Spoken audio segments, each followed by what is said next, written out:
Can you hear that? That's the bulldozer and the dump truck and the debris box and the shipment of lumber and the crew of of folks over there working on the little trailer next door.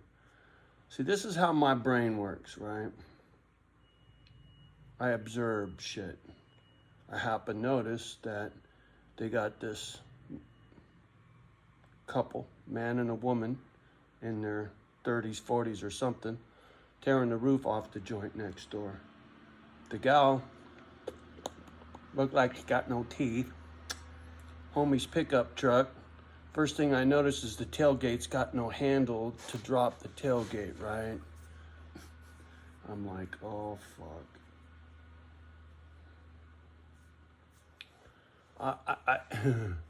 I try to get better at not jumping to conclusions, but you know, walks like a duck and quacks like a duck. It usually has some feathers, you know.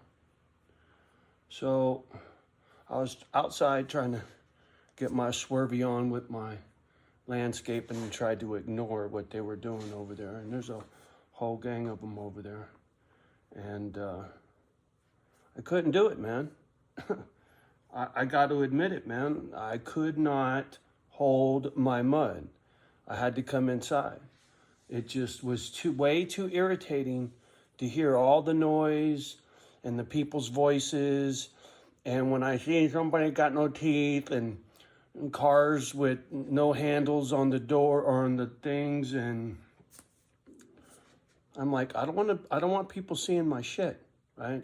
I don't want my garage door open, my new little lawnmower and my snowblower and my this and my that, right? I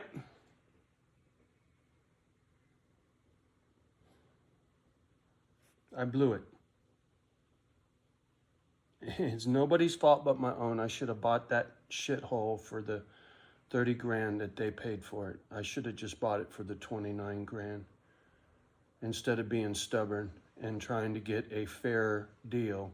I should have just took it in the backside, and then I would not be thinking these things. And when I talked to the husband, right, and I told him, I said, I regret not buying it now. If I would have known, I would have paid what you paid for it. And he smiled. I was like, fuck, man. So they're going to dump a bunch of money into it. It just,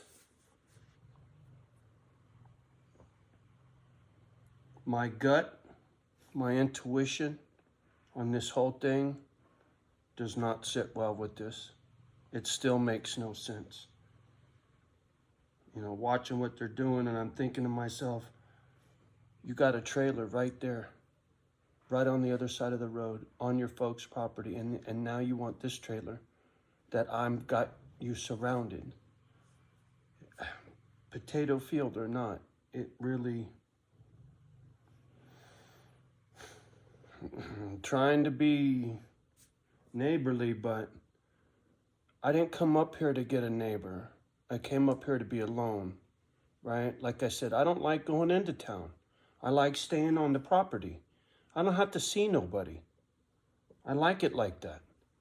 And then when I want in the mood to see somebody, I'll go see. I'll go to the store. I'll go do whatever, right? When I'm in the mood. But now it's forced upon me. Hear voices? I'm not going to point the gadget at them, right? That's not cool. But I could sure as fuck voice my concerns on my YouTube channel for you guys. I'm not going to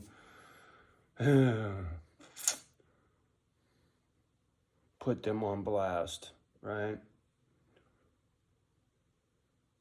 That's like ringing a bell you can't unring, right? Some people might get a little fussy when they're all over the interwebs, right? But, you know, whatever.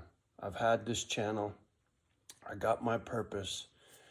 And if anybody don't like it, they can leave, right? And if I choose to stick my fucking camera out the window, I can do that too. But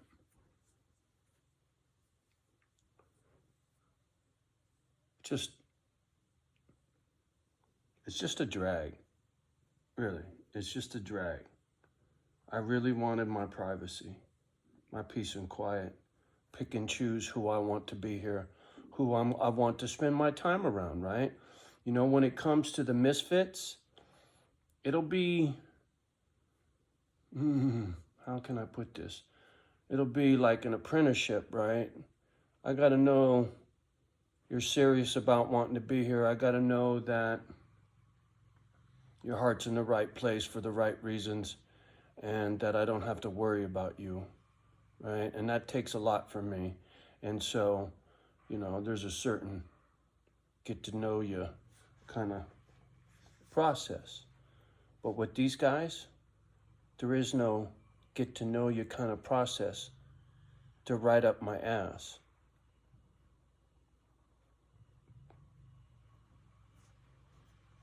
It's like it makes me feel like, and I know it's a lame analogy, but it makes me feel like being shoved in a foster home. I don't know these people, right? Who the fuck are you? Where do I sleep? Who do I share my bedroom with? Right? I never left my toothbrush in the cup in the bathroom, right? Like everybody puts their toothbrushes in the bathroom and you know whose everybody's toothbrush is. I never did that. No, I took my toothbrush with me.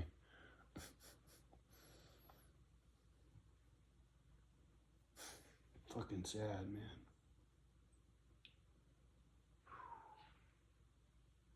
Yeah.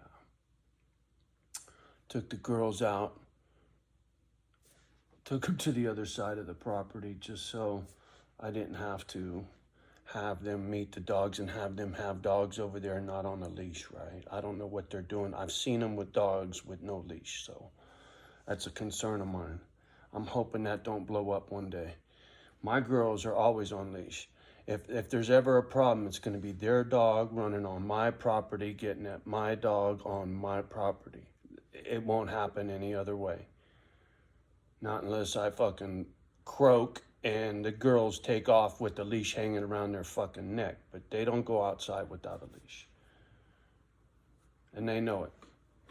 Fuck, one time I about shit myself when I was bringing the meat in the house or was doing something and left the door open and I come walking in and they're sitting there looking at me and I was all the way to the truck and back and I was like, my fucking heart dropped. I was like, holy shit, good girls. The door was wide open. Boy, I would have been so, oh man, I'd have been beside myself if they got loose. I'm very, very, because to me, they're like little kids. They don't understand consequences, right? They want to go play or go chase or go protect, right? They got real basic fundamental instincts. They don't have cognitive function to reason, right? They're like me. They act on emotion, and I that's why I relate to the doggies, right? And they pick up on my vibe, my emotion, and they give me love, right? That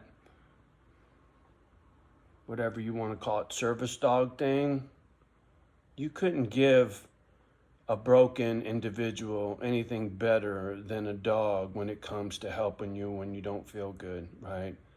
Like I said in that other video, fuck a pill.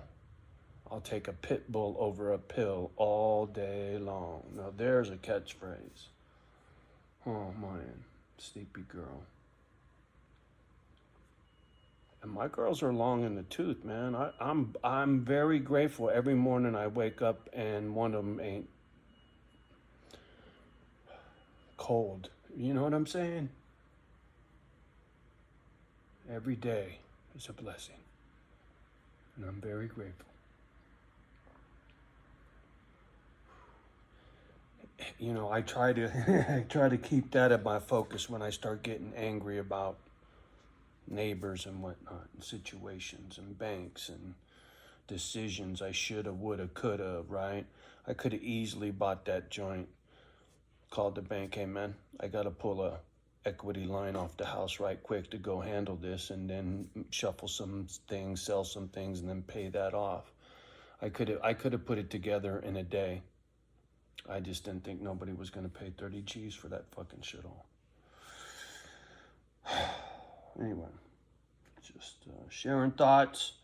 I still got mad phone calls to catch up. I'm just not in the mood to talk right now. So those of you who watch and know that you've called the message, texted, voicemails, I got a bunch of shit to get after. My apologies. Just bear with. I just not real chatty right now. That's why I'm not outside right now, because I don't want to conversate with these folks and then say something I'll regret later, right? I just, whatever, avoidance. Fuck. To me, it's just, why pour gasoline on the fire, Johnny?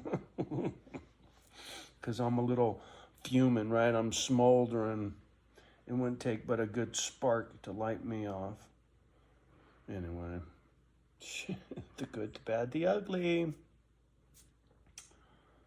All right, y'all, have a beautiful day. Much love and respect from me and the girlies. Love the ones that love you back. Do your best with the rest. Don't forget, like, subscribe, share, all that happy horse shit. Say a prayer, will you? Could use one. Peace.